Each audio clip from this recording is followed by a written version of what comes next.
అసత్యాలు వద్దు, వాస్తవాలే ముద్దు.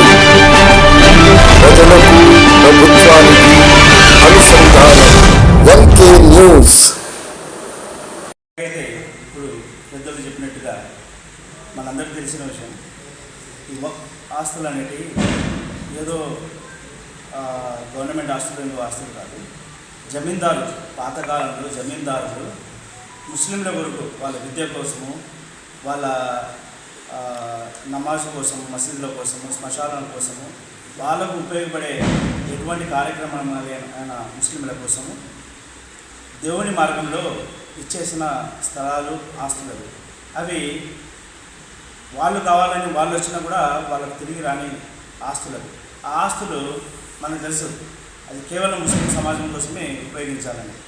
అదేవిధంగా హిందువులకు శాఖకు సంబంధించిన భూములు ఉన్నాయి, అవి వాళ్ళ కోసమే ఉపయోగపడతాయి. అదేవిధంగా క్రిస్టియన్లకు. ఇది మన భారతదేశము లౌకిక దేశము. ఇక్కడ వారి మతాలను అవలంబిస్తూ పాటిస్తూ వాళ్ళకున్న ఆస్తులు, వాళ్ళకున్న ఫ్రీడము వాళ్ళు ఎంజాయ్ చేసే విధంగా మన రాజ్యాంగం ఉంది. అటువంటప్పుడు మనకు తెలుసు, సచార్ కమిటీ ప్రకారము ముస్లింలు చాలా వెనుకబడి ఉన్నారు విద్యలో. 2% కూడా వాళ్ళు గ్రాడ్యుయేట్ కావట్లేదు. అదేవిధంగా ఆర్థికంగా చూసినట్టయితే బడుగు బలహీన వర్గాల కన్నా వెనుకబడి ఉన్నారు.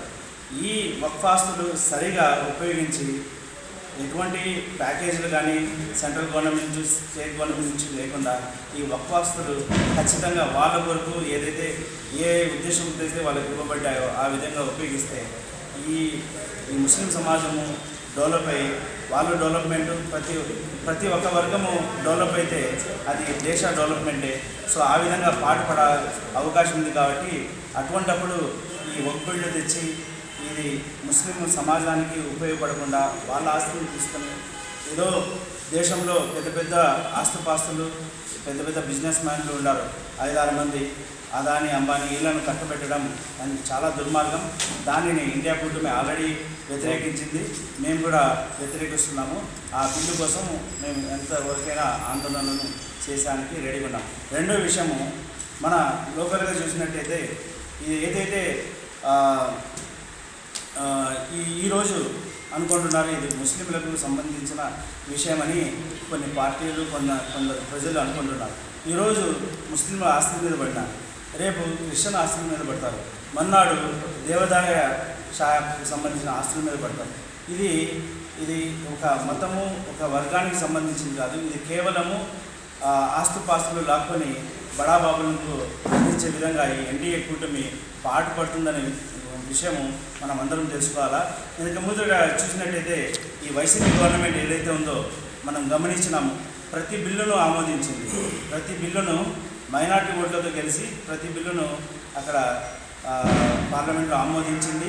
అదేవిధంగా కడపలో చూసినట్టయితే వీళ్ళు దర్గాలలో మరియు ఈ మసీదులలో కమిటీలలో కూడా దూరి వాళ్ళ మనుషులను వాళ్ళు దుర్మార్గంగా దౌర్జన్యంగా వాళ్ళ మనుషులను ఒక కమిటీలను ఏర్పాటు చేసి, రక్షాధికారిగా అయితే అక్కడ కొత్త కమిటీని దుర్మార్గంగా ఏర్పాటు చేసినారు పోయిన వైసీపీ గవర్నమెంట్. డమ్మీ కమిటీని తెచ్చి వాళ్ళే పవర్ఫుల్ అని చేసినారు. అదేవిధంగా కిరా మస్జిద్ కమిటీని, అదేవిధంగా వాళ్ళ మనుషులను, వాళ్ళ పార్టీ నాయకులను బలవంతంగా ఆ కమిటీలను గురించి పాత కమిటీలను తీసేసి దౌర్జన్యాలు ఏర్పాటు చేసినారు. దాన్ని మన కడప ప్రజలు బుద్ధి చెప్పే విధంగా అంజద్ భాష ఇంటికి పంపించినారు. ఇప్పుడు కూడా నేను విన్నాను, మాస్పల్లి బస్టాండ్లో ఉండే ఒక మసీద్ కమిటీ విషయంలో కూడా ఇప్పుడుండే ప్రభుత్వము ఇన్వాల్వ్ అయిందని. ఎంతవరకు నిజమో నాకు తెలియదు. నేను ఒకటే సూచిస్తున్నాను, ఈ ప్రభుత్వానికి కూడా మసీదు, దర్గా, చర్చ్ కానీ, దేవాలయాలు కానీ ఇటువంటి ఆరాధన సంబంధించిన ఏ కమిటీల్లో కూడా ఈ గవర్నమెంట్ తలదూర్చడం మంచిది కాదు. ఆ కమిటీలో ఏదైనా పొరపాట్లు జరిగి ఉంటే మౌజను ఇమాం జీతం గురించి తలదూర్చినారని విన్నాను మాస్పల్లి బస్టాండ్లో ఉండే ఒక మసీద్. అటువంటిది ఏదైనా అయితే అక్కడికి వచ్చే భక్తులు, అక్కడ నమాజ్కి వచ్చే వాళ్ళు కూర్చొని పరిష్కరించుకుంటారు.